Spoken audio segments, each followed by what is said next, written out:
Hello, my dear sleepy listener. You're in the right place now. The world is soft and quiet, and your breath drifts like the mist that once rolled over ancient hilltops. Tonight, we're stepping backward, not just years, but millennia, past the flicker of oil lamps and the crackle of scrolls, back to a world without columns or philosophers yet, but filled with golden masks, citadel walls, and the rhythm of the sea lapping at distant shores. Before you drift away into peaceful slumber, please take a moment to like this video, leave a gentle comment about your favourite historical moment, and subscribe to keep these soothing tales coming your way. It helps more than you know, and if you feel cozy enough, let us know where you're listening from and what time your stars came out tonight. Now, dim the lights, settle in, and let these gentle whispers of history lull you into sleep. You awaken on a quiet hilltop in the distant Greek Bronze Age about 1600 BC, though no one calls it that. Below you stretches a walled palace complex made of heavy, honey-coloured stone. This is Mycenae, a city crowned in legend and guarded by lions carved in limestone. The air smells faintly of sheep and bronze, and the ground crunches beneath your leather sandals as you wander into history. You pass through the famed Lion Gate, where two sculpted beasts face each other above a triangular arch, silent and imposing. Inside, life unfolds behind high walls. Warriors polish boar-tusk helmets and test their spears in the courtyard. Women dye wool with crushed insects and grind barley on stone slabs. Children chase each other past painted columns, while officials scratch notes into clay tablets with reed pens. Gold glitters here, not in piles, but in ornaments worn proudly. Masked death faces, like the famous one long attributed to Agamemnon, rest atop noble tombs. Though we now know the mask is centuries too early for that legendary king, it still gleams with a quiet sort of power. The Mycenaeans are not alone. They send ships across the wine-dark sea to trade with distant Egypt and Anatolia. They barter olive oil, wool, and fine pottery, and they bring back stories, some true, some wildly embroidered. You may hear tales of a labyrinth far to the south, or a boy king buried beneath golden sandals. One thing scholars still debate gently is how connected these Mycenaeans truly were to the broader world. Were they isolated warlords, or tightly woven into an international system of trade? Some believe they were active, even eager participants in the Bronze Age network. Others think the connections were thinner than we'd like to imagine. The clay tablets offer clues, but not always answers. And then there are the gods. Oh, they're here, but they don't yet look like the ones from later myths. You might find offerings to a mysterious Potnia, a great lady, perhaps a forerunner to Artemis or Demeter. Rituals are held in open courtyards, with singing and smoke, not temples just yet.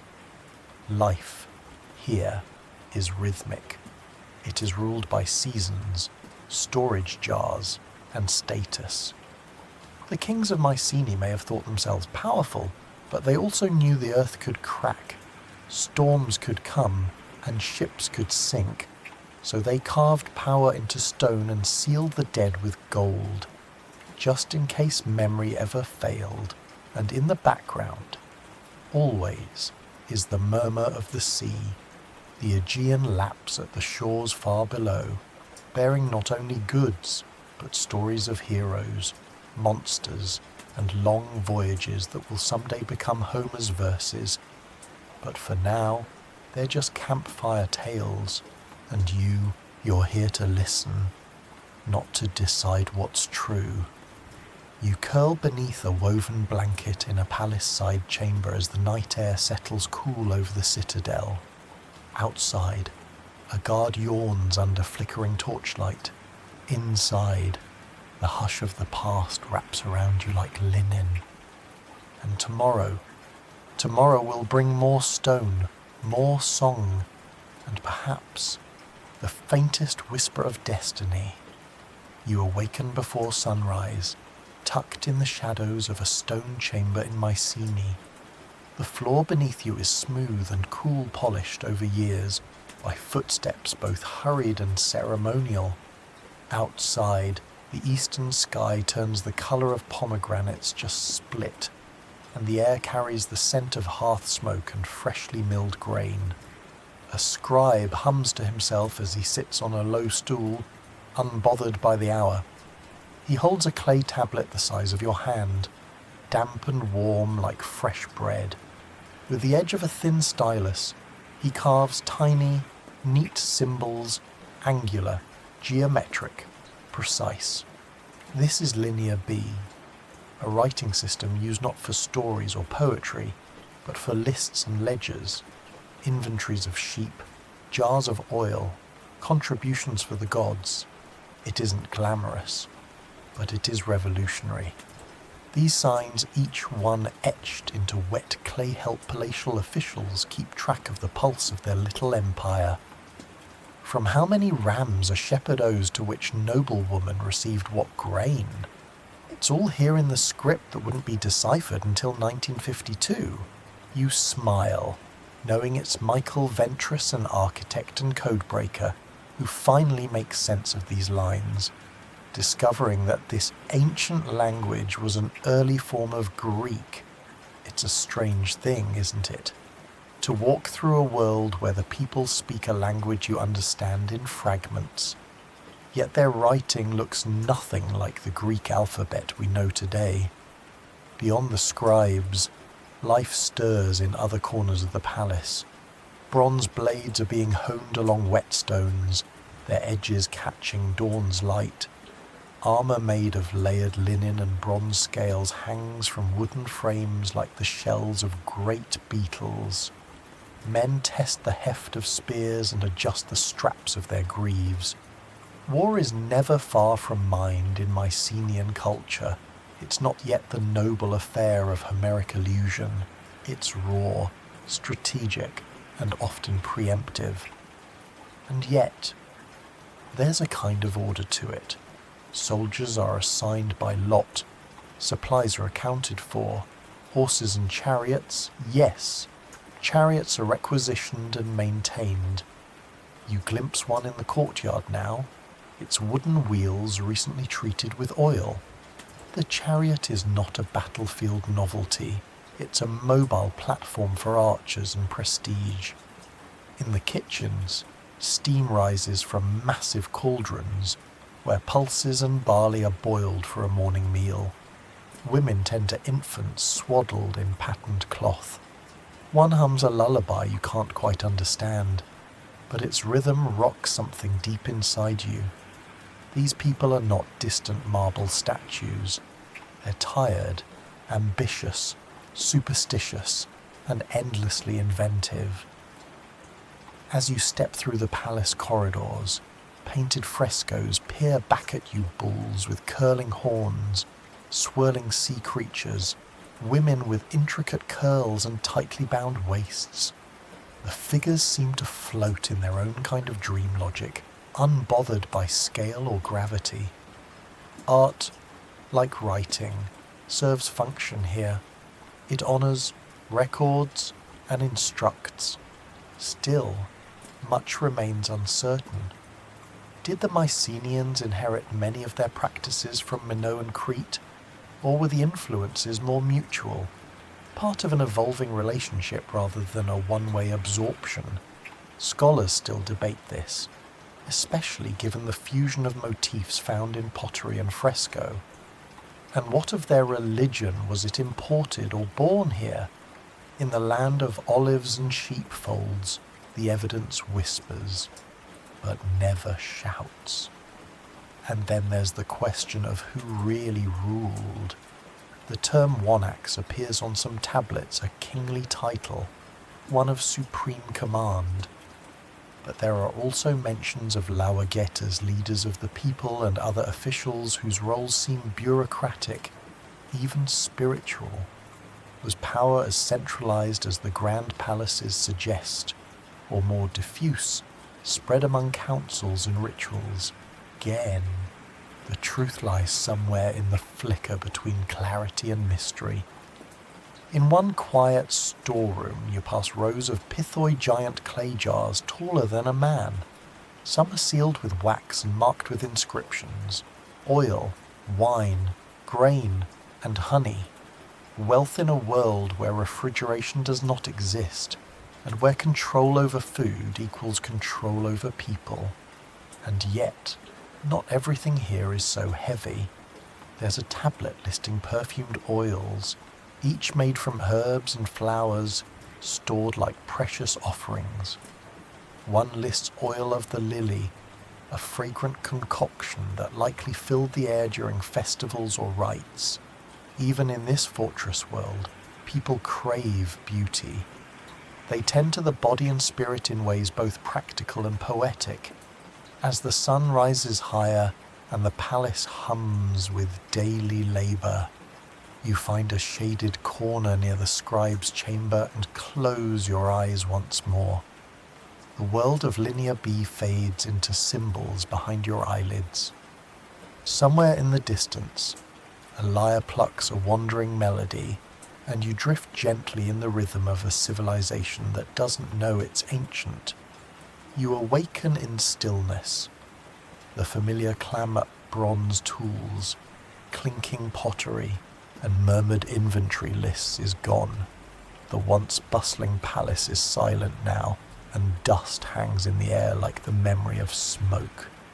You rise slowly, noticing the cracked stones beneath your feet, the crumbled lintels above you.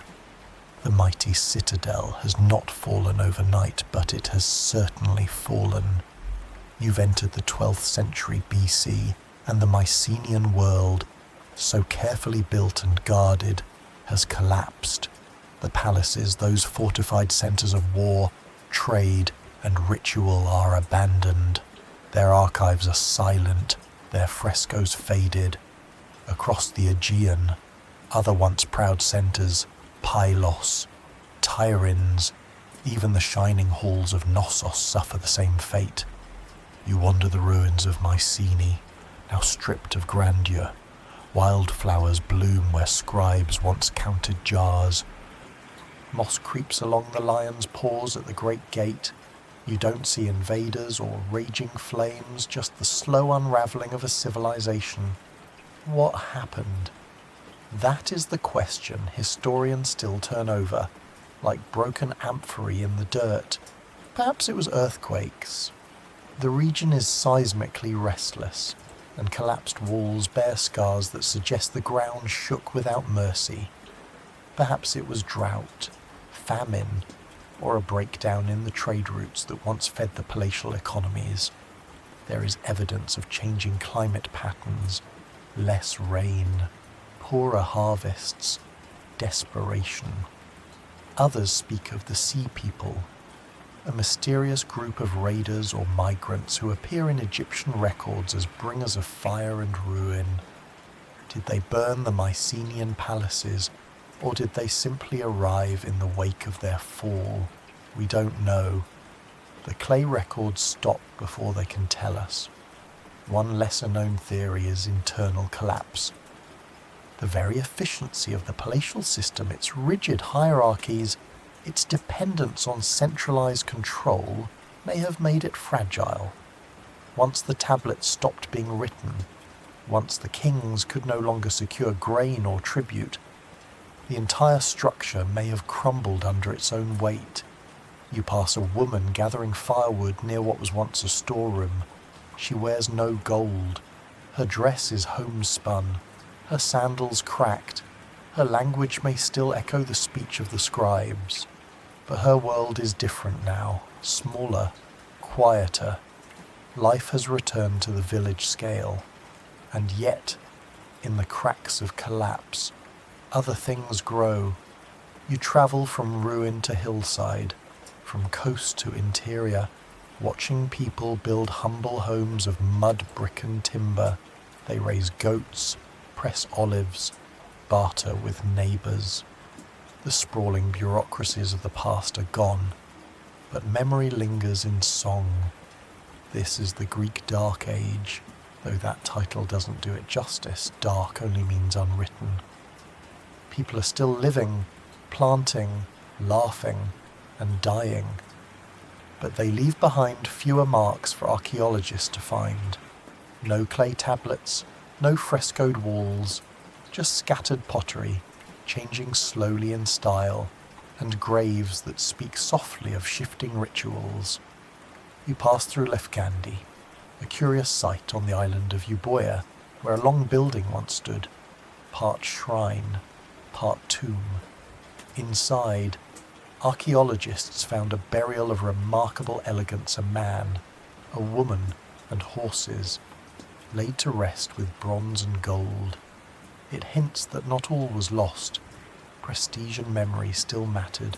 Some, even amid the darkness, tried to keep the old flame alight, and in every village, people still tell stories without the tablets. Tales are passed from mouth to ear, stories of mighty warriors, clever kings, voyages, and homecomings. A man named Homer will one day gather these, or perhaps invent his own. But for now, the bards sing without names. Their voices float over cooking fires and echo from canyon walls. The quirky truth. The fall of Mycenaean civilization may have preserved its legends better than a surviving bureaucracy ever could. Bureaucrats write about goats and taxes. Storytellers speak of gods and glory. You walk past an elder teaching a boy how to carve a simple flute, not a lyre or a harp of the palaces, just a reed pipe, but sweet in sound. The music it makes feels ancient, yet familiar. It follows you as you wander the trails between settlements, noticing how the land stays constant even as human structures rise and fall. And so you pass through a world in quiet transformation. The once proud palaces of stone are now overgrown, but the people remain. They adapt, they remember, and somewhere, in the dark quiet of a firelit home, a child listens as a parent says, "There was once a king who sailed for Troy." You awaken to the sound of singing low, rhythmic, and carried on the breeze like wood smoke. It's still the early Iron Age, somewhere in the 9th century BC. The world remains modest. No towering palaces, no gleaming bronze chariots, just clusters of mud brick homes and timber halls, their thatched roofs bright with morning dew. You sit near a fire, surrounded by others wrapped in woven cloaks. The fire pops and crackles as a figure stands to recite. He holds no scroll, he carries no tablet, but the story he weaves is richer than anything written yet.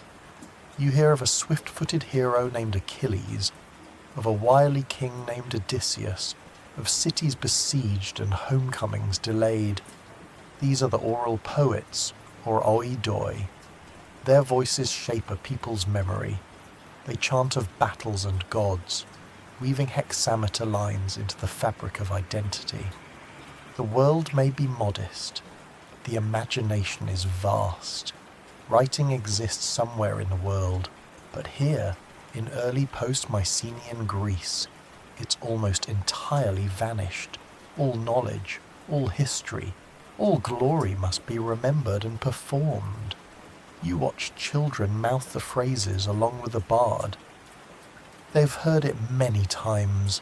They're expected to pass it down, and yet, this isn't simply nostalgia. These tales grow and shift with each telling. A hero might die differently this time. A god might intervene a few lines later. The oral tradition is living, pliable, part history, part performance. Scholars still debate whether Homer was a real person or a name given to a tradition. Was there one blind poet who composed the Iliad and the Odyssey, or a collection of singers whose stories were eventually written down? No definitive answer exists, but in moments like this, it doesn't seem to matter. The story breathes through the speaker, and that's enough.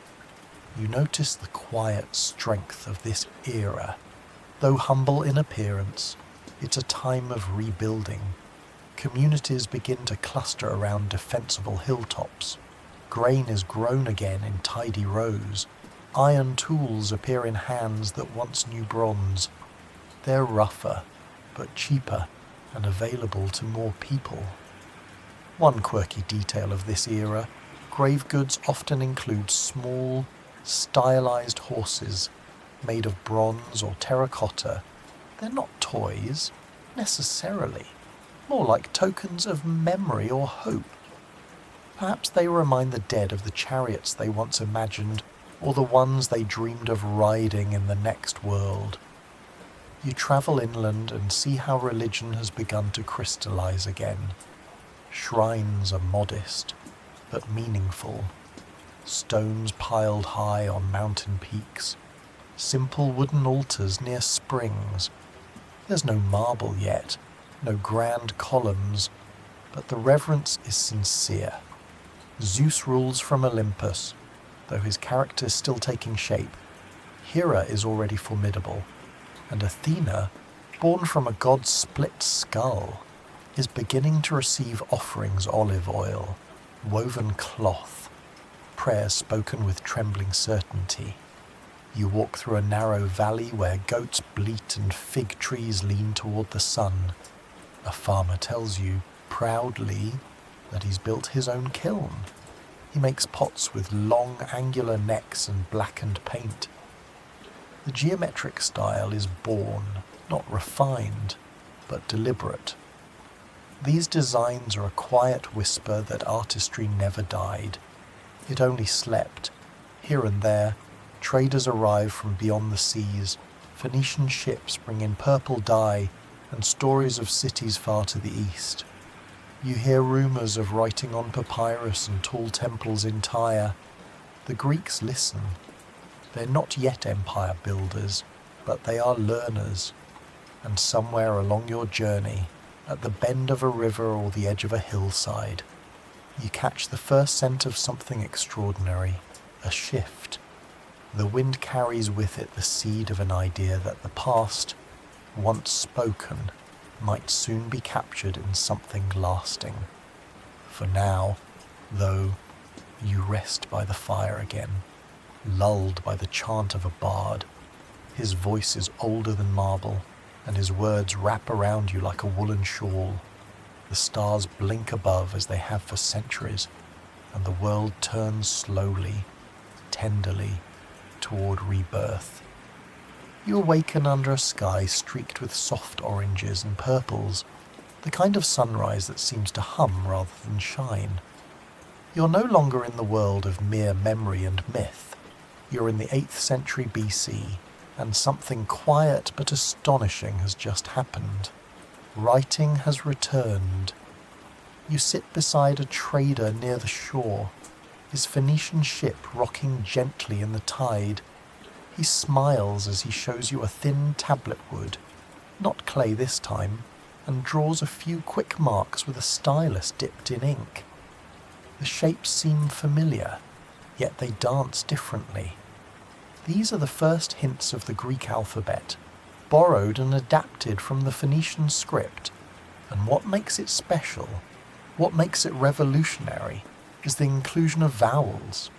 Finally, people can write exactly what they say, not just consonants to be guessed at, but full words, full sentences, full sound. You try your hand at the letters, alpha, beta, gamma. It feels like singing with your hand. You're not carving ledgers anymore, you're composing memory itself, in a world still echoing with Homeric verse. Someone, somewhere, has begun to write the stories down. Scholars debate where and when the Greek alphabet was truly born. Some argue it began in Euboea. Others suggest Crete or the Cyclades. No one knows precisely who first scratched those Phoenician marks into Greek clay and added the vowel sounds, but they agree on this: the moment was foundational. Greece would never be the same. You walk into a small village square where a potter is decorating his amphora, but this is no ordinary vessel. Across its neck is an inscription, one of the earliest known in the new script. It reads something like, "Whoever of the dancers now dances most lightly of him this," and then, perhaps, a prize or a boast. It's known today as the Dipylon inscription, and it's not solemn, it's playful. That's the quirky charm of this moment in history. One of the earliest uses of the written Greek alphabet is a cheeky line on a wine jug, likely part of a party prize. Even civilization's rebirth knows how to laugh. You wander farther inland and find that writing has begun to appear on grave markers, on boundary stones, on votive offerings. The alphabet spreads like wild thyme across the Greek world, from mainland to island, from seaport to mountain. It is practical, poetic, powerful, and it is deeply democratic. Anyone can learn it, at least in theory. It is not hoarded by scribes in temples or hidden within palatial archives. It is a people's script, one that fits easily on walls, pots, and papyrus. You rest near the hearth of a family home where children practice their letters by drawing in ash and dust. They giggle as they get the shapes wrong, their mother gently correcting them. You hear them speak names aloud, sounding each vowel, letting each syllable land like a step on new ground. As you travel between settlements, you notice how city life is beginning to coalesce. These aren't palaces anymore, but polis-independent city-states. Athens, Corinth, Thebes, each with its own laws, customs, and gods. Each a tiny universe of belief and ambition. One lingering mystery.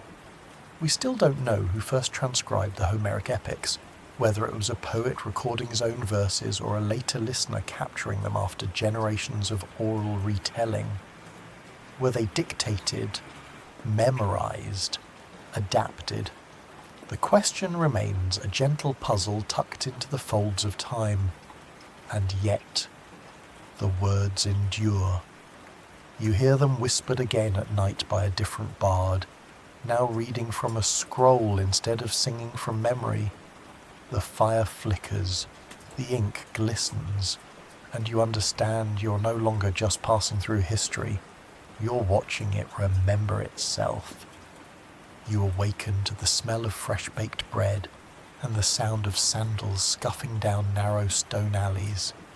The sun is warm on your face, and when you rise, you find yourself in a modest but bustling Greek polis city-state. It's now the 7th century BC, and the age of wandering tribes and whispered memory has given way to something structured, visible, and alive with human motion. Your city, whether it's Athens, Corinth, or a lesser-known haven tucked into a coastal plain, has a rhythm all its own. You can hear the sharp calls of merchants, the murmurs of elders debating beneath a portico, the hammering of a smith somewhere just out of sight, and above it all, the glint of sunlight on tiled rooftops and temple steps. The polis is a new idea, not merely a place, but a community bound by shared laws, local gods, and a fierce sense of identity. Each one is distinct. Some are ruled by kings, others, like Sparta, by a tangle of dual monarchs, ephors, and rigid tradition. Still others are already experimenting with assemblies and councils where free male citizens, never women or slaves, can vote and debate. You wander into the agora, the heart of civic life. Not just a market, but a meeting place. A space where policies are argued, stories are shared, and friendships are sealed with a nod and a loaf of bread. The polis is where politics is born, though the word will mean different things to different cities. One man leans against a pillar, speaking fervently about changing the city's coin weights. Another tells tales of a tyrant who once ruled before being overthrown. The conversations are quick, clever, and full of opinions. You smile, recognizing the ancient roots of modern debates. But there's a softer side to the polis too. Children play in courtyards, dodging hens and weaving reeds into toys. Women gather at wells to share gossip and bread. A poet recites lines beneath a fig tree, his audience quietly nodding along. This is not the world of grand battles or sweeping myths. This is a lived history, where daily life unfolds with its own quiet dignity, a quirky detail. Some city-states issue their own coins, complete with tiny animals or gods etched into silver. You pick up one stamped with an owl, the symbol of Athena, and admire how its worn edges still carry beauty. These coins are small, but they signal something much larger, a sense of belonging, a shared symbol of who we are, wherever we may be. And above the agora, on a hill or cliff, rises the Acropolis, literally high city, a sacred space, home to the temples, the altars, the things too holy for the dusty streets below. You climb its steps at dusk, watching the horizon catch fire with the setting sun. The gods are close here, silent, perhaps, but watching. Scholars still gently argue about what drove the polis into being. Was it a natural outgrowth of geography villages clinging to defensible spaces, or a social invention born of a changing economy and literacy? Did shared language and alphabet make such cohesion inevitable? Or was it the memory of palaces past that inspired these compact, resilient forms of governance? Likely, it was all of the above. 1,000 small forces shaping 1,000 small cities, each sprouting like olive shoots from the soil of the past. As night falls, you make your way through the polis under flickering torchlight. The streets narrow again, and laughter spills from a symposium, a gathering of men drinking, discussing, perhaps composing lines of poetry that will be forgotten by morning. You pause beside a quiet home, the windows shuttered against the evening chill. Inside, a family eats by lamplight, murmuring blessings to Hestia, goddess of the hearth. Outside, the stars return to their places above a city dreaming of its own importance. You lie down near the outer wall, listening to the hum of insects and the soft footfalls of a night patrol. The polis breathes in its sleep, ambitious, imperfect, and enduring. And in the distance, other city lights flicker, each one its own world, each one part of something far greater than it can yet imagine. You awaken to the sound of distant cheering, not frantic or wild, but rhythmic, like waves against sand. You squint into the morning sun and find yourself standing on the dry, dusty plain of Olympia. It is 776 BC, or thereabouts. You're just in time for the first recorded Olympic Games. No marble stadiums yet, no torches or medals, just a broad stretch of trampled earth, a row of spectators seated on hillside stones, and athletes naked, oiled and focused, preparing to run, leap, wrestle and throw. The stadium race is the main event, a sprint of about 192 metres, named after the unit of measurement itself. The runners crouch low, bare toes gripping the dirt starting line, their names announced by a herald whose voice echoes across the plain. When the signal comes, they launch forward in silence, all focus, all muscle, and when one wins, the prize is an olive wreath, nothing more. No gold, no silver, no money, just a circle of wild olive leaves cut from the sacred grove of Zeus. But the winner returns home a legend, his name preserved in song and, later, inscription. In a culture that values Kleos glory, remembered this crown is heavier than gold. Around you, the air smells of sweat and crushed time. Merchants hawk cheese and figs from shaded stalls. Poets compose verses in real time to honor the victors. Children play at being javelin throwers, tripping over each other in imitation. It's all joyful, reverent, and rooted in something deeper than sport. For the games are sacred. They take place during a truce, or a kecheria, agreed upon by all Greek city-states.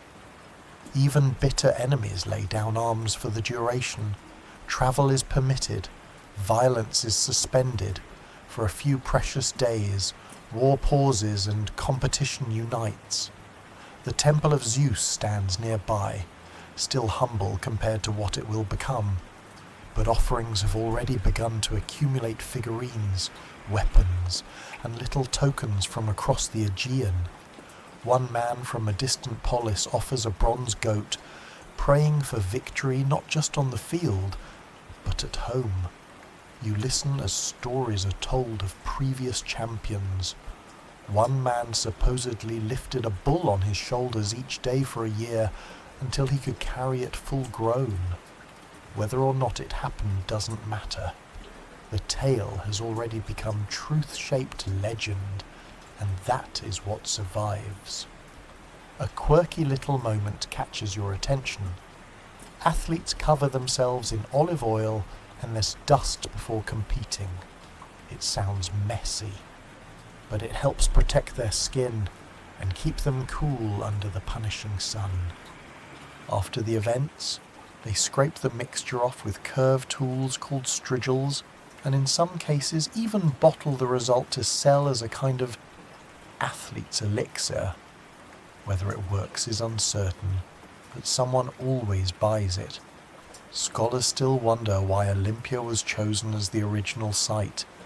Was it truly the neutral centre of the Greek world, or was it just lucky geography? Some argue it was the sanctuary of Zeus that made it sacred. Others believe the location's accessibility between city-states of the Peloponnese played a role. No single answer fits perfectly, but here, amid the olive trees and chants, it feels right. You climb a nearby rise to watch the pentathlon, where athletes must run, wrestle, throw discus and javelin, and leap long distances with the help of stone weights. It is a grueling contest, but no event ends in death. These are not gladiatorial games. Honor here is measured in control, not carnage. As dusk falls, the winners are crowned and led in procession. A flute plays a lilting tune, and the crowd, sun-weary and satisfied, disperses to shared meals and low fires. You walk among them, grateful for the peace, however temporary, that holds the night. You lay beneath the stars, the cheers still echoing softly in your mind. Somewhere in the dark, a boy recites the names of victors from years past, his voice steady, like prayer. And though you're far from home, you feel, for now, part of something unbroken. You awaken to the sound of soft footsteps on polished stone and the hushed whispers of pilgrims. You're no longer by dusty racetracks or city agoras. Now, you stand in the shadow of Mount Parnassus on the sacred slopes of Delphi. The morning mist clings to olive trees as a winding path leads you past treasuries, altars, and columns that shimmer with dew. The Temple of Apollo rises at the heart of it all, dignified and still. This is no ordinary shrine. This is where the god speaks not through lightning or dreams, but through the voice of the Pythia, the oracle of Delphi. You're here to witness something rare and revere the process by which kings, generals, and commoners alike seek answers. Inside the temple, the Pythia, a woman chosen for her purity and wisdom, sits atop a tripod stool, inhaling vapors from a fissure in the earth. Myths say it's the breath of Apollo himself. More skeptical voices will later suggest natural gas emissions, perhaps ethylene, whatever the source. Her trance is real. Her answers are bleak. A man from Corinth approaches, asking whether to go to war. The Pythia, eyes half closed, murmurs a great empire will fall. He nods, takes it as a green light. What he doesn't ask is which empire she means. The ambiguity is the point. The oracle doesn't command, she nudges. Her riddles invite interpretation, responsibility, and perhaps a little humility. You walk through the sanctuary of Apollo, admiring offerings left by generations of visitors, bronze tripods, carved lions, gold-plated shields. The most powerful city-states each maintain their own treasury buildings here, vying not just for favor, but for beauty. One stands out, gleaming white and perfectly proportioned, the Athenian treasury, built to celebrate a victory long remembered, a quirky tradition. Once a year, a delegation of Athenians sails to the island of Delos to reenact the legendary voyage of Theseus to slay the Minotaur, an event supposedly required before they can consult the oracle. It's all theatre, of course, but sacred theatre. Even time, it seems, obeys ritual here.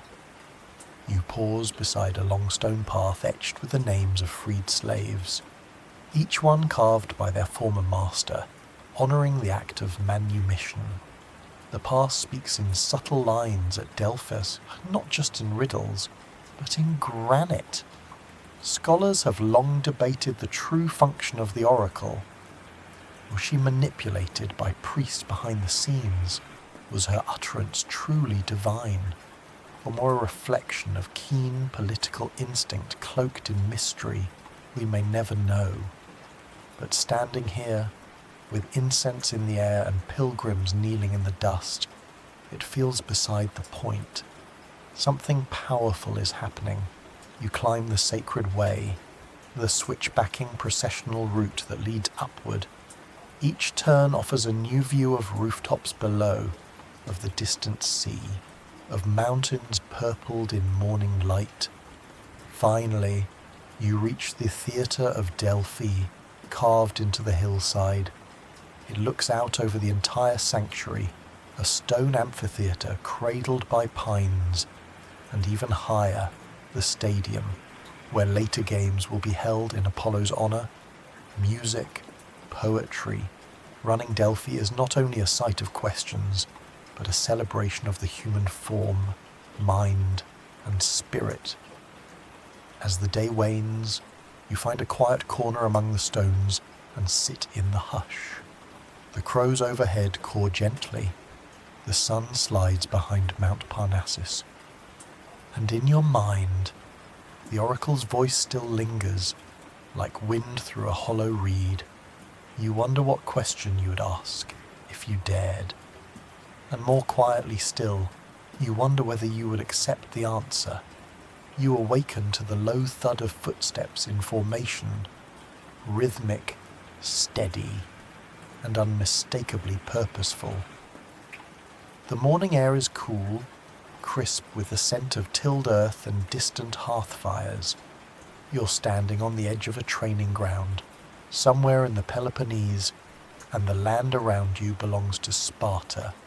What you see before you is no idle gathering. It's a phalanx drill, a coordinated shoulder-to-shoulder wall of shields and spears, moving as one. Each man, a hoplite, carries a heavy round shield known as an aspis and a spear about 6 to 9 feet long. Their helmets gleam and their legs are coated in bronze greaves, yet nothing shines more than their discipline. The phalanx formation is the Greek way of war, orderly, cooperative, and utterly unforgiving. You're struck by how close the men stand, shield overlapping shield, each warrior relying completely on his neighbour to protect his exposed side.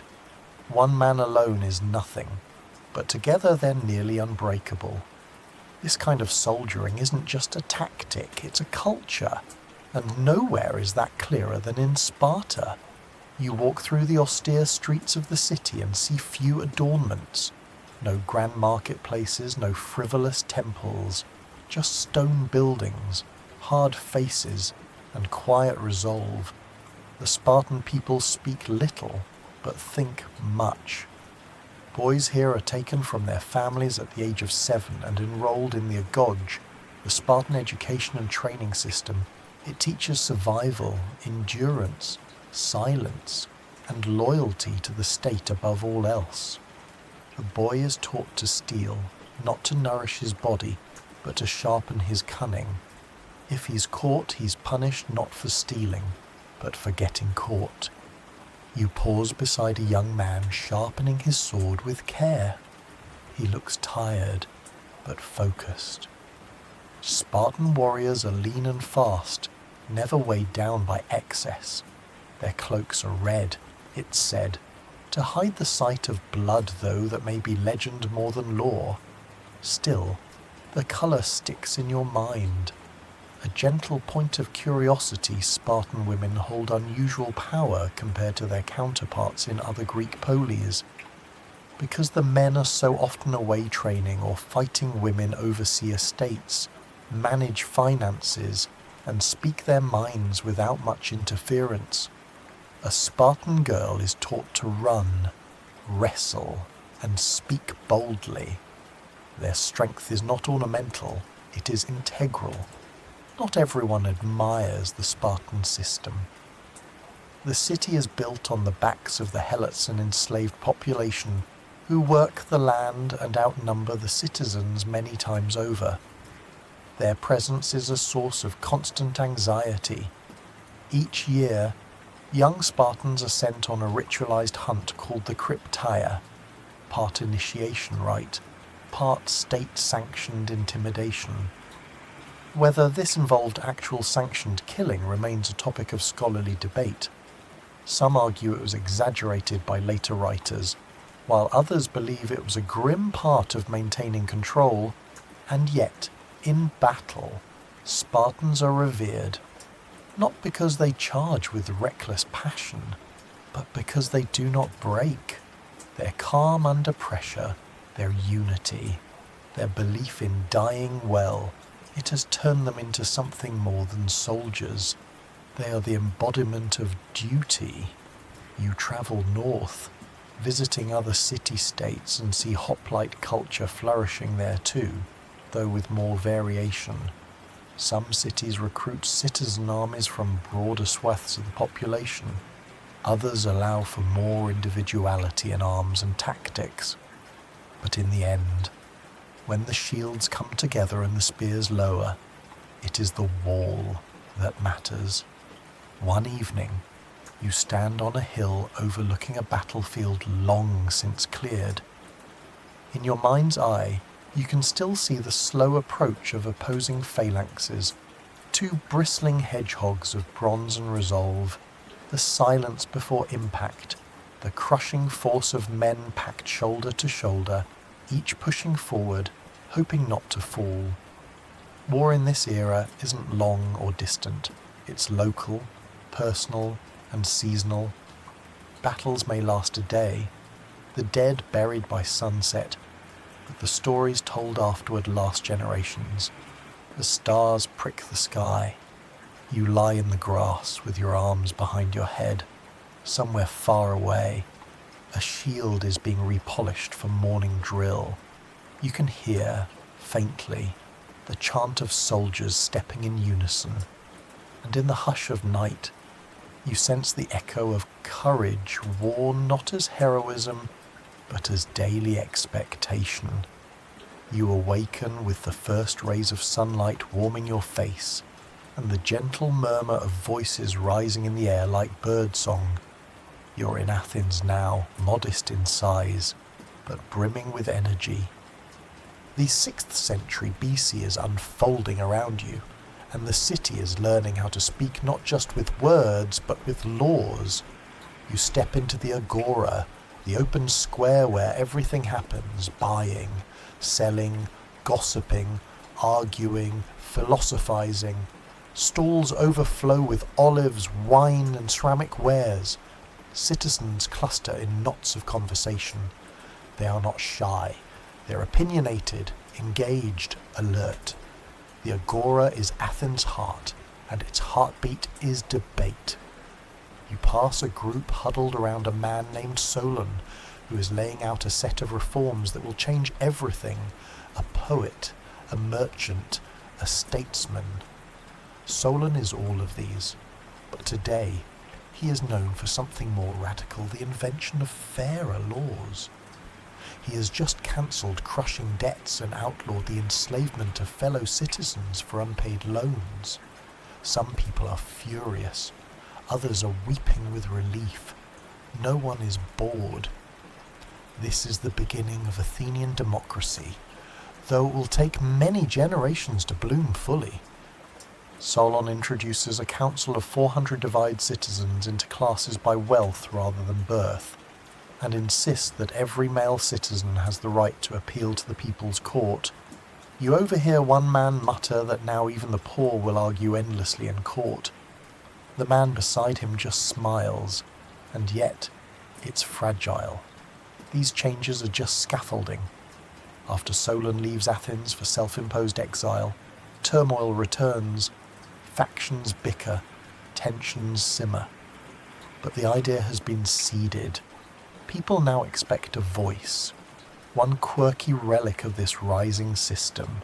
You spot a slab of pottery, a broken potsherd, or ostrakon with a name scratched into it. Citizens will use these to vote for ostracism, an unusual practice where one man is chosen to be exiled for 10 years. Not out of punishment, necessarily, but to prevent the rise of tyranny. Imagine it a democracy that keeps itself clean by occasionally sending away its most popular citizens. As you wander the agora, a woman passes by with a jug balanced on her shoulder, her robe gathered with care. She won't vote. Athenian democracy is for free men only, but she watches, she listens, and she shapes the home where these ideas take root. Nearby, artists are at work. One paints a black figure vase depicting a symposium, a dinner gathering where wine flows and ideas clash like cymbals. Another sculpts a figure in marble, not of a god, but of a mortal athlete noble, flawed, real. A growing sense of civic identity flows through the city like spring water. On the Acropolis, the temple of Athena Polias is modest for now, but beloved. It houses the city's wooden cult statue, clothed and tended like a queen. Scholars still debate how democratic Athens really was in this period. Participation depended on wealth, gender, and status. Enslaved people, women, and foreigners remained excluded, and even among citizens, influence came easier to the rich and eloquent. But there's no denying the idea is here shaky, strange, and impossible to silence. That power might be shared, argued over, voted on, not dictated from above, but drawn from the street-level murmur of free voices. You walk along a colonnade, past men writing laws onto wooden boards and posting them for all to see. Transparency, not perfection, is the goal. Justice by sunlight. As night falls, oil lamps flicker on stoops. The city quiets, but doesn't sleep. You hear laughter from a symposium house and a lone flute playing somewhere above you on the hills. You lie near a fountain, watching the stars emerge one by one. Democracy is still raw, unfinished, but it's here. You feel it in the air, the potential, the chaos, the hope, and you know it will not stay contained. You awaken beneath a slate-grey sky, where the wind hums low through the hills and the riverbanks run quiet and cold. You're back in Sparta, but it's not the same place you saw before. It's stricter now, more rigid. You sense it in the way people move, quick, efficient, almost silent. Here, in the 5th century BC, discipline is life, and life belongs to the state. You step into the training fields, where young boys run barefoot over rocky ground, their tunics short, their expressions stone-faced. They are part of the agorge, and they are being shaped mentally, physically, morally into warriors. Pain is not punished here, crying is frowned upon, even speaking too often is discouraged. The highest praise a Spartan boy can receive is that he remained silent when he should, and spoke wisely when he must. Their elders, the Geronts, council members aged 60, and above watch from beneath a colonnade. They speak only in gruff murmurs. A boy who survives this system will someday stand in the phalanx, where his shield protects the man beside him more than himself. Cowardice is worse than death, and exile shame without end. Even now, King Leonidas is a name whispered with reverence. Though the famous stand at Thermopylae is still in the near future, his lineage and training are legendary. The dual kingship system persists. 2 monarchs rule jointly, each keeping the other in check. It's an odd system by today's standards, but it reflects Sparta's obsession with balance and control. You attend a Sycition, one of the communal messes where adult men dine together, not with family, but fellow soldiers. The food is simple black broth made of pork, vinegar, and salt. The taste sharp, earthy, not quite enjoyable. But here, pleasure is not the point. Shared meals forge unity. Women pass by in the fields, healthy and tall. They train in running and wrestling to strengthen their bodies for childbirth. A Spartan woman, it's said, tells her son before battle, "Come back with your shield or on it." Whether this was truly said or invented by later admirers is uncertain, but the sentiment rings true. A quirky cultural note: Sparta deliberately used iron bars as currency, rendering wealth inconvenient and trade unattractive.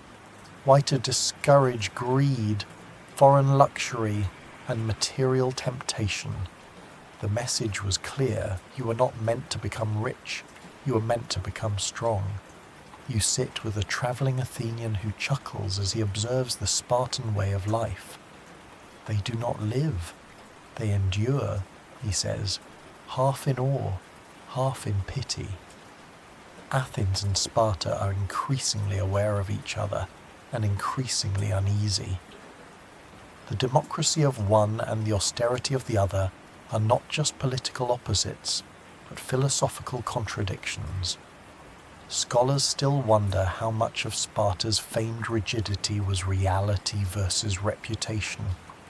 Were they truly this extreme, or were their ways later exaggerated by admirers and enemies alike? It's hard to know. Sparta left no great libraries. They didn't write down much. Their legacy is preserved mostly in the words of outsiders. At sunset, you stroll the city's outer paths, where the Eurotas River winds in a slow silver curve. The mountains nearby stand like sentinels. You hear no singing, no theatrical laughter, only the clink of bronze as armor is stored and sandals are laced. You lie down that evening in the shelter of a stone wall, your head on folded arms. There's no comfort here, no softness, and yet there's a strange kind of peace in Sparta's silence. You know that beneath this quiet lies the steel of a society designed to withstand anything except, perhaps, change. You awaken to the smell of charred wood and salt air. The wind has changed. The voices around you are hushed, tense. You're standing by the sea on the eastern coast of Attica, and the Persian Empire looms on the horizon like a gathering storm. It is the early 5th century BC, and the world trembles with the weight of something enormous. The Persian threat doesn't come suddenly. It builds like a tide. You hear the names: Cyrus, Darius, Xerxes, spoken with wary respect, even by enemies. These rulers command vast armies, roads that stretch across continents, and a treasury deeper than any Greek polis could ever dream of. It begins in Ionia, the Greek colonies of Asia Minor. When these cities revolt against Persian rule, they cry out for help, and Athens answers. It's a small gesture, a flick of defiance, but it catches the attention of a king who never forgets an insult. Darius sends a message across the Aegean submission or destruction, and so you march toward Marathon. You stand on the plain, dry grass swaying under a pale sun. 10,000 hoplites wait, silent, facing a Persian army that outnumbers them 2-1 at least. And yet, Athens wins. Through strategy, through courage, through sheer local knowledge, they drive the Persians into the sea. You overhear a runner. Pheidippides is sent to announce the victory. He runs nearly 26 miles to Athens, then collapses and dies. That part may be legend, but the word he said to Crynike, meaning victory, will echo forever. But the war isn't over. You move forward a decade. Xerxes, son of Darius, is building a force the likes of which Greece has never seen. Scholars still debate the size. Some ancient sources claim millions, though modern estimates are in the hundreds of thousands. Still, it is enough to cast a shadow over every polis. You find yourself at Thermopylae, the narrow coastal pass where Leonidas and his 300 Spartans make their legendary stand. It's not just them. Of course, thousands of other Greek allies are there too. But the story that will survive is the Spartan last stand, the stoic resistance, the refusal to yield. You see it unfold. Spears glint, shields lock, and for 2 days the Greeks hold the pass. But a traitor shows the Persians a mountain path, and Leonidas is surrounded. He dies on the field. His body, it's said, is stripped and displayed, then reclaimed with fury. The Greeks retreat, but the legend only grows stronger.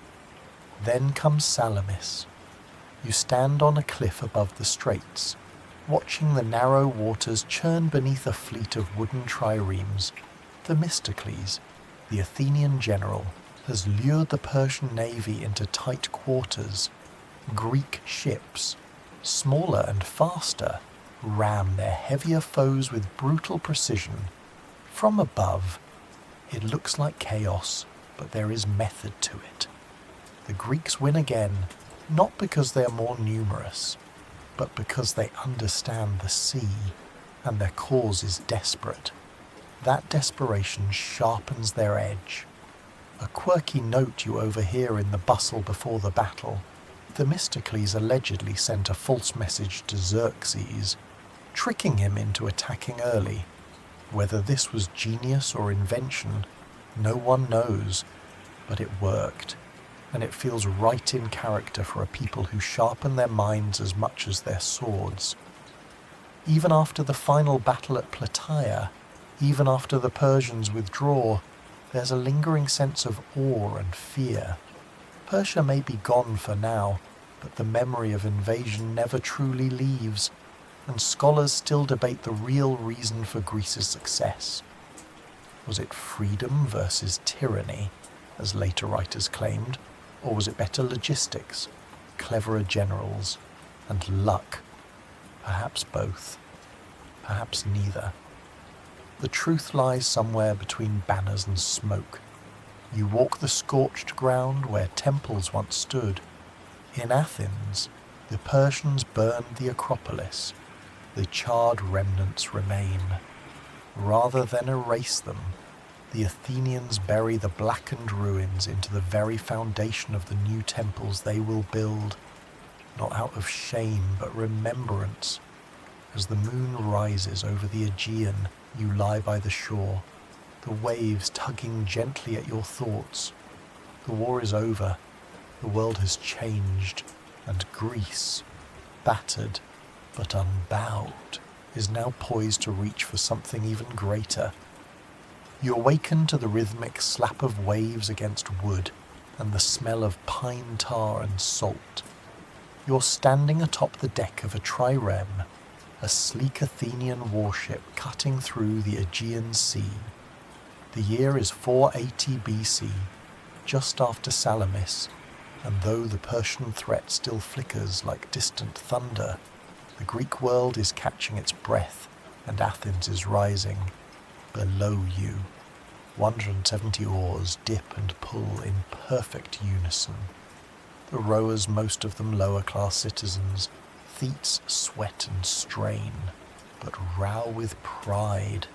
Their labour won the battle at Salamis, and their power is growing, politically and symbolically. This is one of the quiet revolutions of the moment democracy, buoyed by the sea. You return to shore and step into a city vibrating with purpose. Ash and rubble still mark the places where Persian torches burned, but already scaffolding rises, marble is being hauled, bronze melted and recast. The golden age of Athens is beginning, and its architect is Pericles.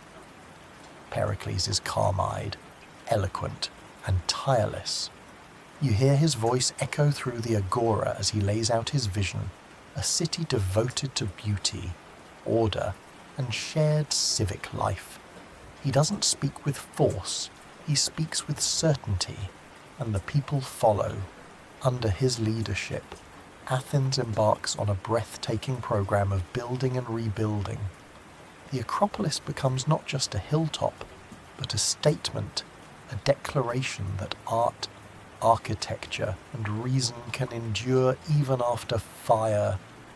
You watch the Parthenon take shape, white marble columns rising in rhythmic rows, crafted with mathematical precision. The temple honors Athena, patron of the city, and its interior will one day house a colossal gold and ivory statue. The sculptor Phidias is at work now, grumbling about proportions while directing teams of craftsmen with a flick of his wrist, a quirky feature. Though the columns appear perfectly straight, they are actually slightly curved to counteract visual distortion. The Parthenon is built to please not just the gods, but the human eye. Beauty through illusion, harmony through subtle trickery. Elsewhere, Pericles strengthens the Delian League, an alliance originally meant to defend against Persia. But now, the League's tribute flows steadily into Athens, funding its rise. Temples, theatres, roads, all paid for by allies who are starting to feel more like subjects. You overhear merchants in the agora muttering about this shift. They use the word empire, but not with celebration. Still, Athens hums with vitality. You wander through schools and workshops, listening to young men argue about virtue and justice. You pass through shaded stoas where elderly philosophers debate the shape of the soul. There is energy here, a civic confidence, a belief that the human mind can map the stars and measure the heart. Yet scholars still question how golden this age truly was. Democracy flourished, but only for free male citizens. Slavery persisted. Women were largely confined to the home, and the grandeur of Athens was increasingly built on the backs and silver of others. Some see Pericles as a visionary, others a quiet autocrat in democratic robes. Perhaps he was both. You pause beneath the rising Parthenon, watching sculptors carve friezes that show gods and mortals in a great procession. They are not distant, untouchable beings. They look like Athenians idealized, yes, but familiar. The city sees itself in its stories, and the story it tells now is this: that humans, flawed and fleeting, can build something that lasts. As evening falls, the columns glow honey gold in the setting sun. You walk along the edge of the Acropolis, passing musicians playing lyres, lovers whispering beneath fig trees, and elderly men watching the future take shape in marble dust and voices raised in assembly. Athens dreams aloud, and tonight it dreams in stone. You awaken to the buzz of laughter, the clatter of sandals on marble, and the scent of honey cakes warming in a nearby stall. The city of Athens is glowing, not just with sunlight, but with self-assurance. It is the mid-5th century BC, and you are walking through the height of its golden age, where art, drama, and philosophy bloom like spring from the ashes of war. The streets are alive. You pass painters grinding pigments reds from iron, blues from azurite ready to decorate ceramics, walls, and statues. Pottery is everywhere. On black figure vases, you see scenes of heroes and gods, warriors and lovers, etched with care, often tinged with humour. A woman barters with a merchant for one such pot, laughing as she points out a dancing satyr in the theatre of Dionysus beneath the southern slopes of the Acropolis. The wooden stage creaks under the weight of a tragedy. You settle into a stone bench as Sophocles himself paces before the crowd, his play unfolding with poise and pain. The masks are large, the gestures grand, but the emotions piercing. Athens has given birth to a new kind of art at the public drama, and everyone comes. It's not idle amusement, it is civic ritual. To watch Antigone wrestle with law and conscience, to hear Oedipus curse his own fate, is to meditate with your neighbours on what it means to be human. The state even pays for the poorest citizens to attend. No one should miss these stories, but comedy has its place too. You chuckle through a performance of Aristophanes, whose irreverent wit spares no one, not even Pericles. One character debates with a sausage seller, another dreams of ending war by, let's say, unorthodox means. The jokes are earthy, the satire biting, but it all lands in good humour. A quirky moment unfolds when a group of students walk by, loudly impersonating Socrates. They arch their brows, ask ridiculous questions about shadows and shoelaces, and burst into laughter. He's already become a kind of caricature long before the hemlock. You spot the man himself a few paces behind, completely unbothered, questioning a fruit seller about what makes something truly ripe. The agora is now a campus of thought. Philosophers argue beneath olive trees, sculptors debate the ideal human form, and citizens, so many citizens, talk politics, art, the gods. Democracy has made ideas contagious, but not all is light. You hear quiet concerns about the Delian League, which has become less of an alliance and more of an empire with Athens at the helm. Other city-states grumble about tribute, about heavy-handed demands. A few begin to resist. You overhear a merchant mutter that Pericles may build temples with one hand and tighten fists with the other. Historians still ponder whether Athens could have maintained its balance of art. democracy, and control. Was empire its only path to cultural flourishing, or did its own success plant the seeds of hubris? There's no neat answer, only warnings carried like whispers through time. You walk past the Erechtheion, where a sacred olive tree grows, Athena's gift to the city. According to legend, nearby, a salt spring bubbles softly, Poseidon's offering during the contest for Athens. The two elements, water and oil, sit in eternal tension, just like the city itself, wise and proud, creative and overreaching. The sun begins to drop low, and you settle near a columned stoa as lyres begin to play. Someone recites a poem, perhaps by Pindar, or perhaps just something local, beautiful in its rhythm. The city's white stone turns amber, and the people walk home through golden light. Athens is at its peak, though it does not know it. The columns gleam, the voices rise, and you lie back, eyes half closed, as democracy, philosophy, and poetry drift on the warm wind like pollen. You awaken to the soft clang of a potter's wheel turning and the sing-song chatter of vendors in the agora, calling out the prices of fresh olives, figs, and salted fish. Athens is still radiant, but there's a flicker in the air now, an edge, a restlessness. The late 5th century BC is a moment of brilliance, yes, but also of fragility. You stroll through the Kerameikos, the potter's district, where skilled hands shape clay into amphor, craters, and kylix's vessels for wine, oil, and everyday use. One pot bears an image of a drunken Dionysus riding a dolphin. Another shows Heracles wrestling a lion, mid-roar. But not all pottery tells myths. Some pieces portray ordinary life, a woman at her loom, a boy training in the gymnasium, a teacher with students scratching letters onto wax tablets. You slip into a nearby schoolhouse, little more than a shaded courtyard.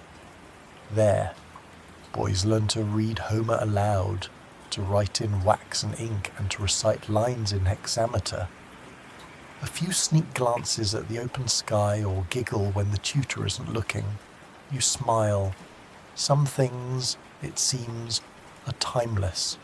At a colonnade, Socrates is once again deep in conversation, this time with a young man growing visibly frustrated. The philosopher's questions spiral, gently but unrelentingly. What is justice? Can it exist without virtue?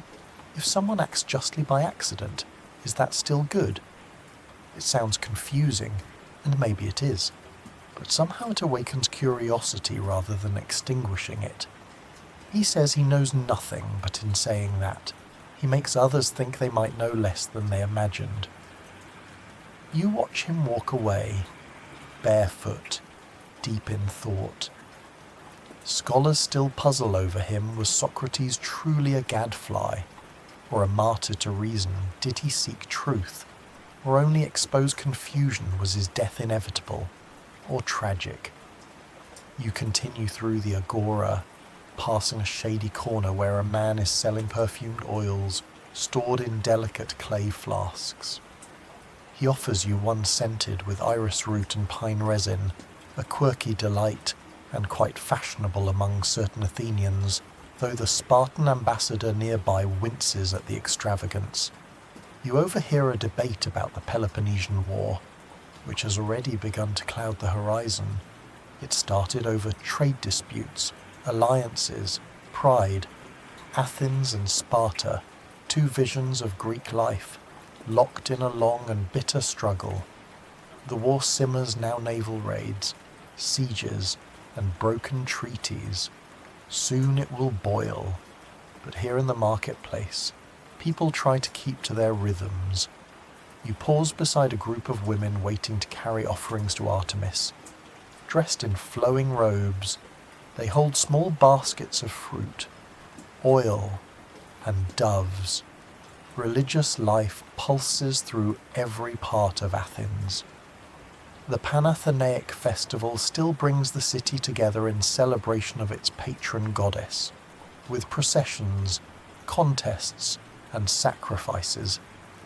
A colossal embroidered robe, the peplos is carried up to clothe Athena's statue in the Parthenon. Nearby, a man teaches rhetoric to a crowd. He's one of the sophists, itinerant thinkers who train the youth in the art of persuasion. Some admire them, others, like Socrates, mistrust them. Are they teaching wisdom, or just the skill to win arguments? The answer is unclear, but their words hold power, especially in a democracy where speech shapes law. And through it all, you notice something deeper, a sense of tension, hidden under the city's splendor. The temples shine, the theaters fill, the pottery sings with artistry. But the war, the political strife, the fragility of human systems, all stir just below the surface. You wander to the Pnyx, the hill where citizens gather to speak and vote. From here, you can see the whole city spread below, the Aegean in the distance, and beyond that, uncertainty. A citizen steps forward and calls for caution. Another demands action. You watch democracy at work, not as a clean system, but as a living, shouting, passionate thing. As twilight deepens, oil lamps flicker on porches. In the theatre, another tragedy begins. On the hills, philosophers keep asking questions. In the pottery district, the wheels keep turning. Athens remains luminous, but the light is beginning to bend. You awaken to the distant roll of a war drum, low and steady like thunder beneath the earth. The air is heavy with heat, smoke, and tension. The year is 431 BC. The Peloponnesian War has begun, not as a single clash of arms, but as a long, grinding unraveling of trust, alliances, and identity. You stand at the walls of Athens, now crowded with refugees from the countryside. Families who once lived among olive groves and vineyards now sleep in corners, alleys, and under colonnades. The city is swelling with life and with fear. Inside these walls, Athens hopes to starve out Sparta. Outside, Sparta tears through Attica like a scythe through wheat. It's a strange kind of war total, yet oddly patient. Battles flare, then fade, fleets sail, then retreat, and yet the cost is constant. You pass a child coughing in the shadows and hear someone mention the plague. The sickness spreads quickly. Within a year of the war's beginning, a devastating epidemic seizes Athens. People die in the streets, in temples, in their beds. Even Pericles, the great voice of reason and restraint, succumbs. You walk past his funeral procession, simple but somber, and feel a shift in the air. Without his guiding presence, democracy becomes louder, angrier, more erratic. You visit the ecclesia, the people's assembly, and witness it firsthand. Where once careful debate ruled, now emotion roars. Demagogues, charismatic figures who appeal to the crowd's fears and anger gain popularity. One of them, Cleon, demands harsh action against rebellious allies. Others call for caution, diplomacy. The votes swing like branches in a storm. A quirky detail catches your ear in the agora, someone selling voting tokens carved from bone not real. Of course. Just novelties. A joke. Democracy has become something to parody, even as it defines life and death. You sail with the Athenian navy to raid Peloponnesian coasts. The sea is now Athens' greatest strength, but the war drags on. You pass through Mytilene, once an ally, now punished. You see Melos, where neutrality was no defense, its people slaughtered, its women and children enslaved after refusing to join Athens' side. It weighs heavily. Even the victors look uncertain. And then there's Alcibiades, brilliant, beautiful, and bold. He rises like a spark and dances too close to every flame. A student of Socrates, a lover of spectacle, a master of persuasion. He leads a stunning campaign to Sicily, promising riches, glory, and the expansion of empire. You board a trireme and sail with the fleet, hopes swelling in every chest. But disaster follows. The Sicilian expedition ends in catastrophe. Ships are sunk.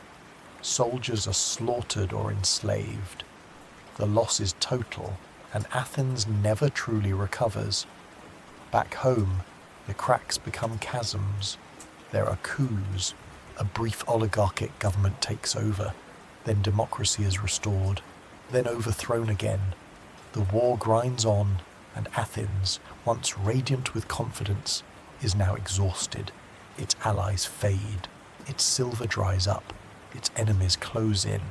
In 404 BC, you watch the walls come down. Sparta wins. Their fleet sails into Piraeus harbour, and the long walls that once protected the proud city are torn down to the sound of Spartan flutes. You sit on a stone ledge, watching the dust rise as Athenians disassemble their own defences. There is no massacre, no fire, just silence and shame. Scholars still puzzle over the war's true cause. Was it inevitable? A clash of rising Athens and anxious Sparta? Was it pride? Was it fear? Thucydides, the historian of the war, says it plainly. It was the growth of the power of Athens and the alarm which this inspired in Sparta that made war inevitable. But inevitability doesn't comfort the grieving, and yet not everything dies. You visit Socrates again, now older, more controversial. He walks the streets still, questioning, resisting. In a city shaken by war and self-doubt, he becomes a mirror one many don't like to look into. You lie on a hillside that evening, hearing no music, no laughter, only the rustle of olive branches in the dusk. The golden age is over, but something remains. Thought, memory, the refusal to stop asking, what is the good? What is the just? What is the true? And somehow, even in ruin, Athens whispers back. You awaken to a crisp northern wind rustling the tall grasses of a land unfamiliar to southern eyes. You're far from Athens now, beyond Corinth, past Thebes, into the rugged hills of Macedon. It is the early 4th century BC, and something new is stirring here, not in temples or theatres, but in cavalry camps and royal courts. You stand in Pella, the Macedonian capital. It lacks the polish of Athens or the strictness of Sparta. Mud clings to boots, and the streets are alive with both soldiers and scholars. The Macedonians speak Greek, but with a rougher cadence, and many in the south still look down on them as semi-barbarians. But you can feel it, the attitude is about to change. At the heart of this transformation is a man with sharp eyes and a sharper mind, Philip II. He's not yet a legend, but already. He's no ordinary king. You observe him in his court, a space where strategy is discussed over wine, and lessons in rhetoric sit beside lessons in siegecraft. Philip spent part of his youth as a hostage in Thebes, where he studied their military systems closely. Now back in his homeland, he applies that knowledge to something entirely new, reforming the Macedonian army. You watch as his soldiers drill in the field. They're not hoplites. These men wield Sarissa's long spears twice the length of the traditional Greek dory. They train in tight formations, their spears like a sea of needles, impossible to penetrate. Philip has transformed Macedon from a scattered kingdom of clans into a modern military machine. One quirky observation: Macedon's cavalry isn't just for show. Unlike many Greek poleis, Philip puts great emphasis on mounted warfare, making cavalry a decisive arm of his strategy. You see teenage nobles practicing their charges under his command, blending aristocratic pride with brutal precision. Philip also uses something many Greek generals disdain: diplomacy as a weapon. He marries widely, secures alliances, bribes enemies, and pits rivals against one another. He is as much chess player as commander. Still, his ambitions extend beyond Macedon. You overhear plans whispered over maps: the conquest of Greece, not through destruction, but unification. Some city-states resist. Others are too exhausted by war and internal strife to argue. One by one, Philip absorbs them with sword or speech, culminating in the decisive Battle of Chaeronea in 338 BC. You walk the battlefield after the clash. The Theban sacred band, a troop of elite lovers and warriors, lies in neat, tragic rows, destroyed not by chaos, but by coordination. It is a turning point. Greece is no longer master of its own destiny. Scholars debate whether Philip sought true unity or simply power disguised as patriotism. Did he see himself as a Greek liberator or just a northern conqueror? The answer shifts, depending on whose history you read. And then, there's his son. You spot a boy in his teens sparring with an older soldier.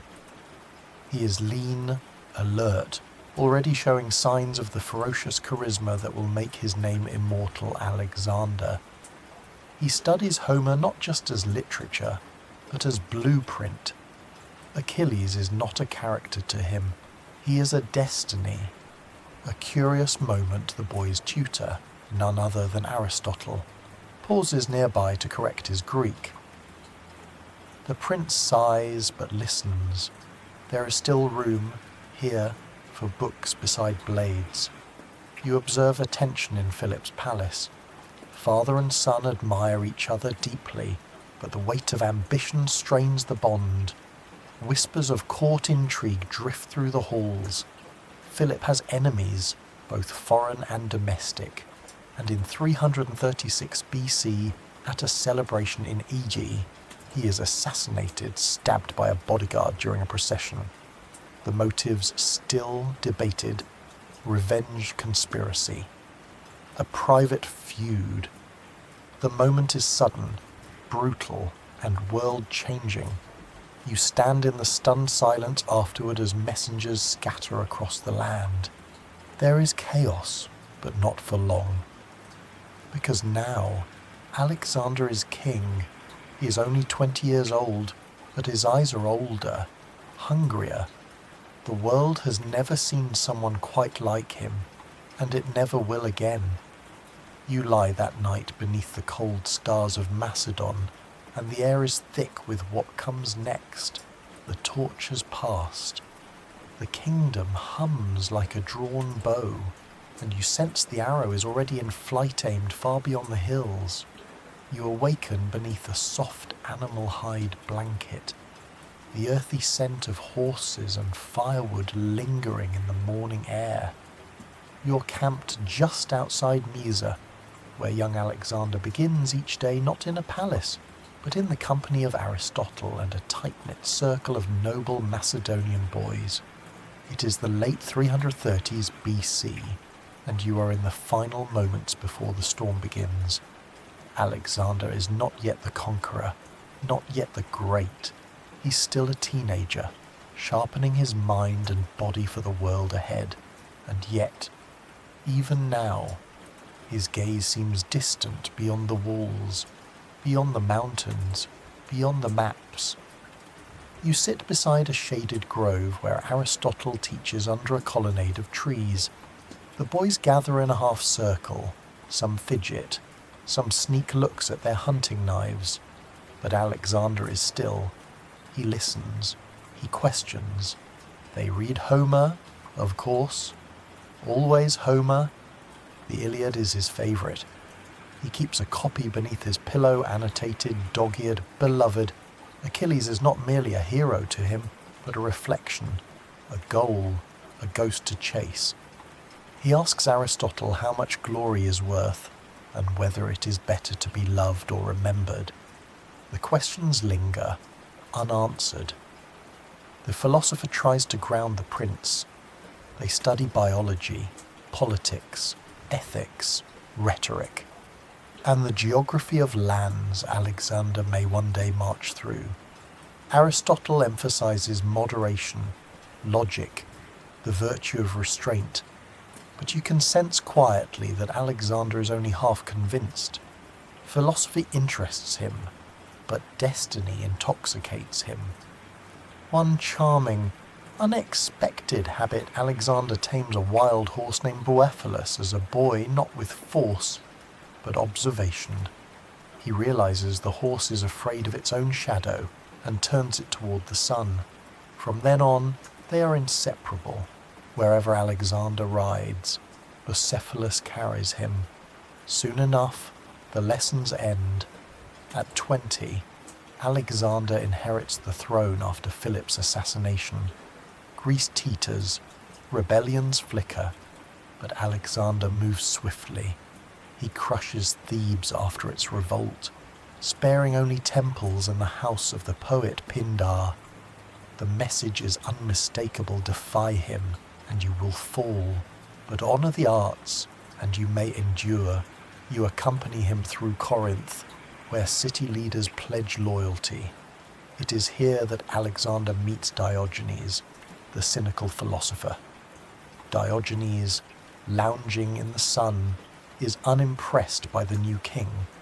When Alexander asks if he can do anything for him, Diogenes simply replies, "Yes, stand out of my sunlight." Alexander reportedly laughs.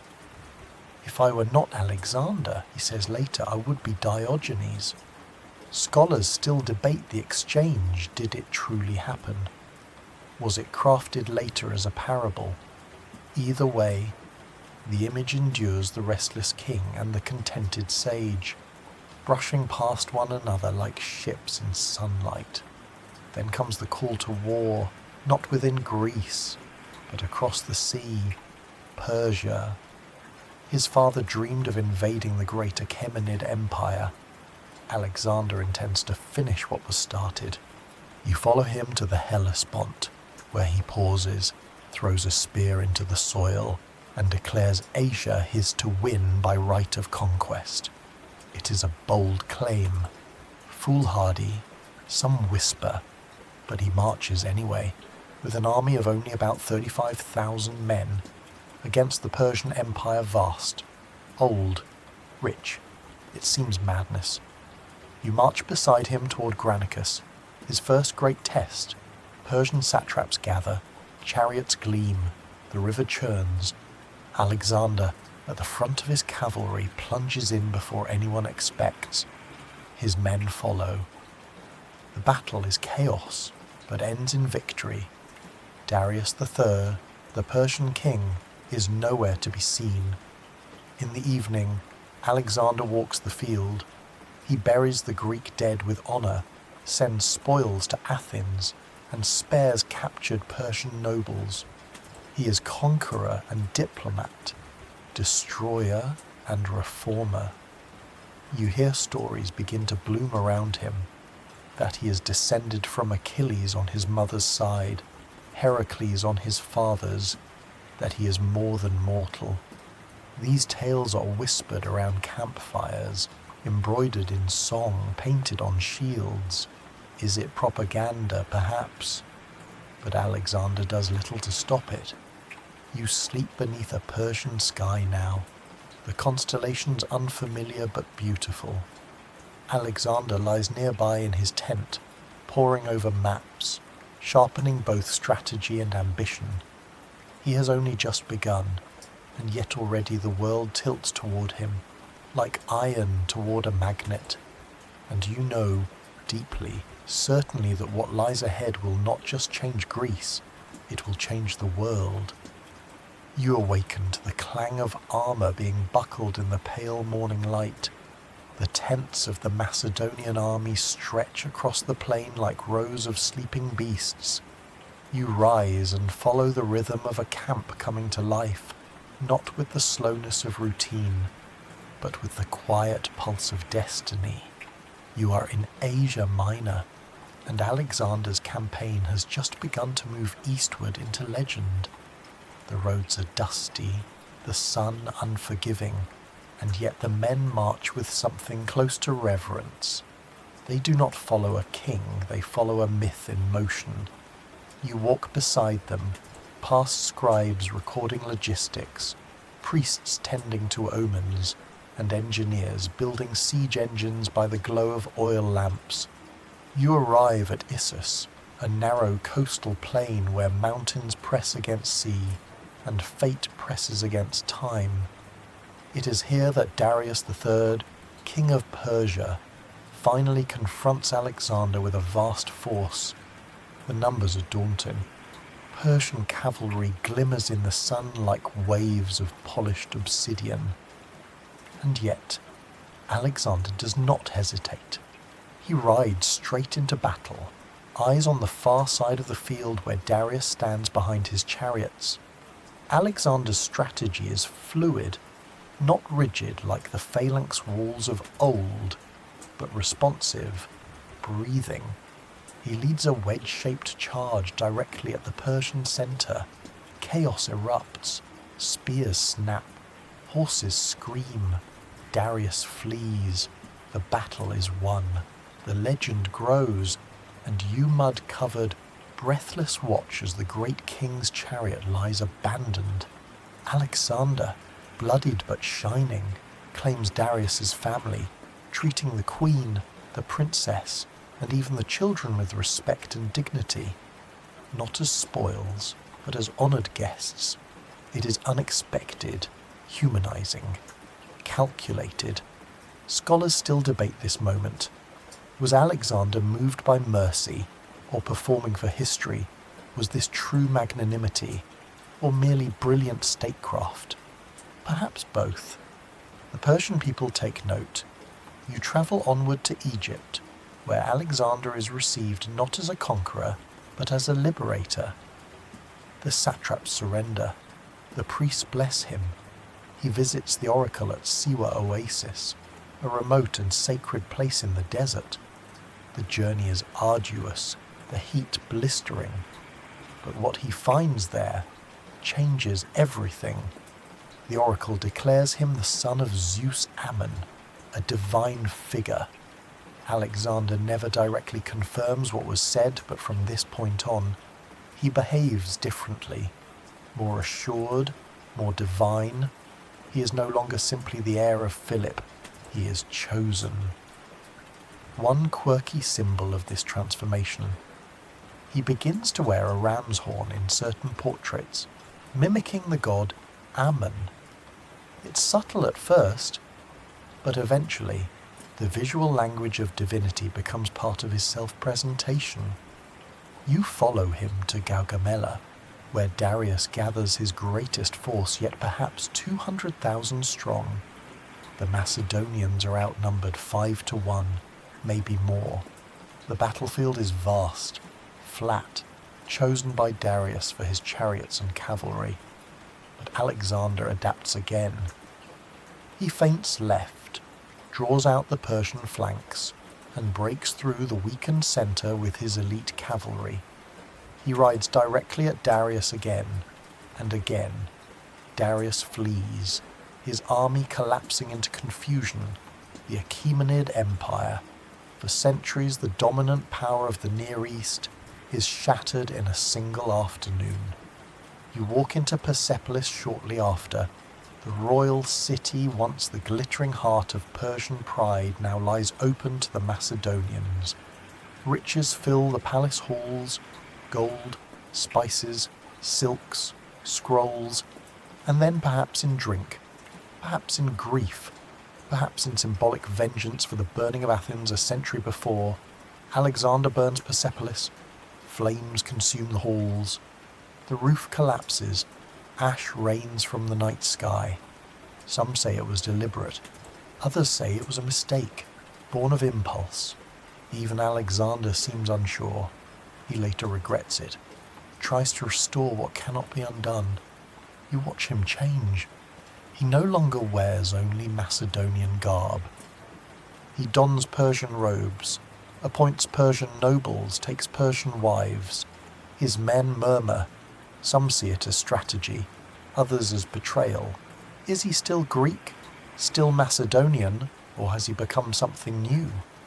He dreams of more, the Indus River, the ocean sea, a fusion of east and west, not just through war, but through marriage, language, and governance. But already, cracks form.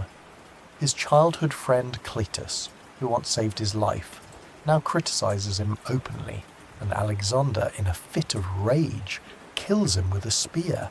The camp goes quiet. Mourning follows, not just for Cletus, but for the man Alexander used to be. That night, you lie beneath the stars of Babylon, the river lapping nearby, and you feel it, the vastness of what he has built. No Greek has ever come this far. No dream has ever stretched this wide. But dreams, too, can buckle beneath their own weight. You awaken in Babylon, the beating heart of an empire now stitched together by sword, silk, and the strange glow of ambition. The Euphrates flows slow beside the city, winding like a mirror through carved gates and sprawling gardens. The air is warm and fragrant date palms sway gently, as if sighing beneath a burden too great to name. Alexander has returned not to rest, but to rule.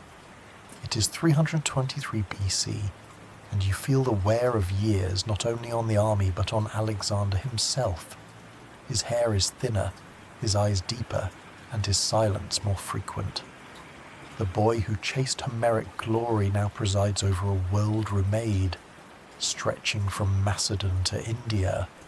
You walk the wide boulevards of Babylon, watching officials move through the streets in Greek, Persian, and Egyptian robes.